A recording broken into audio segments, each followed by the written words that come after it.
आइए मित्रों, हमारे YouTube चैनल स्वाध्याय में आपका हार्दिक स्वागत, अभिनंदन। आज हम आपसे चर्चा करेंगे सत्पुरुष कौन, इस विषय पर।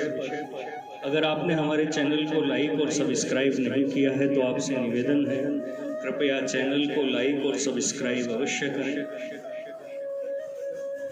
सत उसे कहते हैं जो सदा है,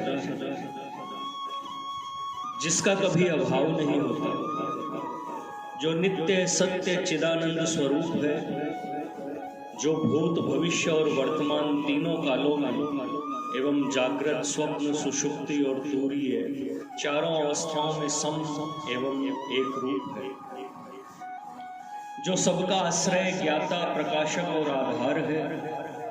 श्रुतियां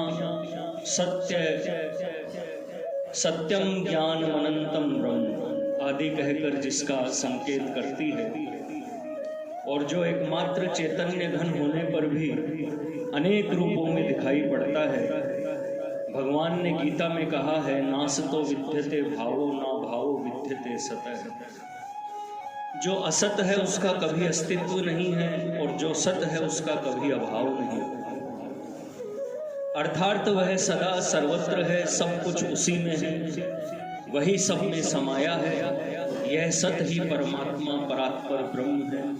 यथार्थ में इस सत्य की उपलब्धि ही मानव जीवन का प्रधान ही नहीं, एकमात्र लक्ष्य है।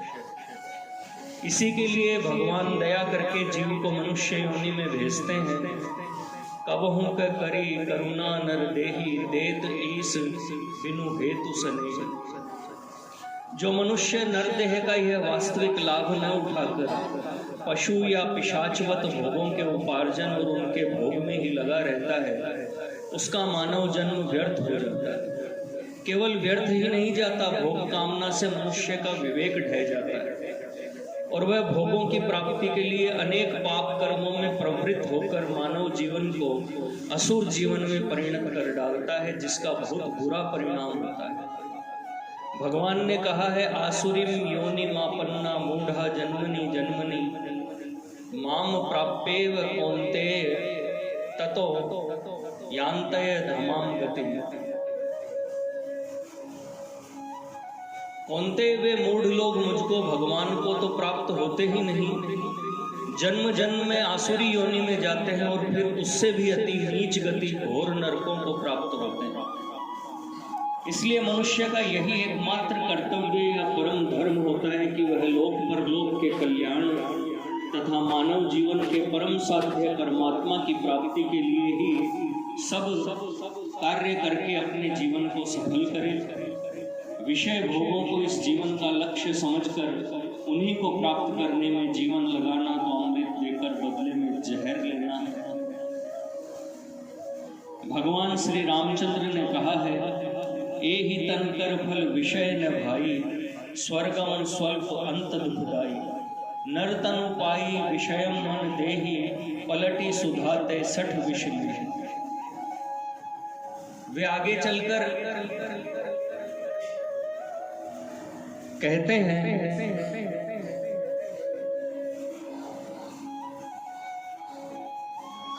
कि इस प्रकार की दुर्लभ सुविधा पाकर भी जो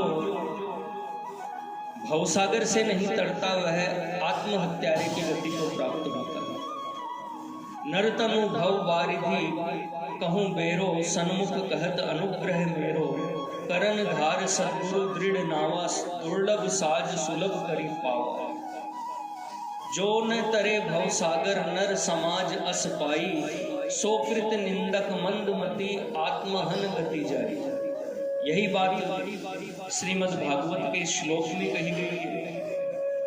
निर्देह माध्यम सुलभम सुदुर्लभम प्लवम सुकल्पम गुरुकर्ण धारम मयानुकूलेन नभस्वतेरितम पुमान भवाब्धिम न तरेत स आत्मः। श्रुति कहती है, इह चेद वेदित सत्यमस्ति न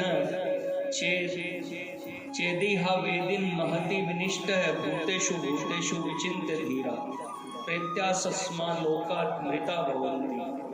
यदि इस मनुष्य शरीर में परमात्म तत्व को जान लिया जाएगा तो सत्य है। सत्य की उपलब्धि से मानव जीवन की सार्थकता है, और यदि इस जन्म में उसको नहीं जाना तो महान हानि है। धीर पुरुष संपूर्ण भूतों में परमात्मा का चिंतन कर, परमात्मा को समझकर इस देह का त्याग करके अमृत को प्राप्त होते हैं। अर्थात इस देह से प्राणों के निकल जाने पर वे अमृत स्वरूप परमात्मा को प्राप्त हो जाते हैं। इस सत स्वरूप चिदानंद घन परमात्मा की प्राप्ति के जितने साधन हैं, या परमात्मा को प्राप्त महापुरुष में अथवा परमात्मा प्राप्ति के साधन में लगे हुए सच्चे साधक में जिन जिन गुणों और क्रियाओं का प्रकाश और विकास देखा जाता है, वे सब भी सत ही है। इसी से भगवान ने गीता में कहा है, सद्भावे साधु भावे च सदीप्तेत प्रयुज्यते प्रशस्ते कर्मणि तथा सच्छब्द है पार्थ युज्यते यज्ञे तपसी दाने च स्थिति सदिति चोच्यते कर्म चेव तदर्थीयम सदित्येवाधि सतित्येवाभिधीयते। सत इस परमात्मा के नाम का सद्भाव में और साधु भाव में प्रयोग किया जाता है, तथा अर्जुन उत्तम कर्म में भी सत शब्द का प्रयोग किया जाता है, और यज्ञ तप तथा दान में जो स्थिति है वह भी सत है, ऐसा कहा जाता है। एवं उस परमात्मा के लिए किया गया प्रत्येक कर्म ही सत्य है, ऐसा कहा जाता है। इससे यह सिद्ध होता है कि परमात्मा या भगवान भी सत्य है, तथा उस सत्य के साधन तथा सत्य के प्राप्त होने पर स्वभावतः ही सत्पुरुष में दिखने वाले गुण भी सत्य है। अर्थात सद्गुण, सद्भाव, सद्विचार, सदाचार, सद्व्यवहार, सत्य भाषण, सत आहार, सद्विहार, जो कुछ भी भगवान के प्राप्त्यर्थ, प्रीत्यर्थ या सहज देवी गुण रूप में विकसित भाव, विचार, गुण, कर्म आदि है, सभी सत हैं, और ये जिसके जीवन में प्रत्यक्ष प्रकट है वे ही सत्पुरुष हैं। मित्रों, यह थी छोटी सी ज्ञान चर्चा सत्पुरुष कौन इस विषय पर। अगर आपको हमारा चैनल पसंद आए तो इसे लाइक और सब्सक्राइब अवश्य करें।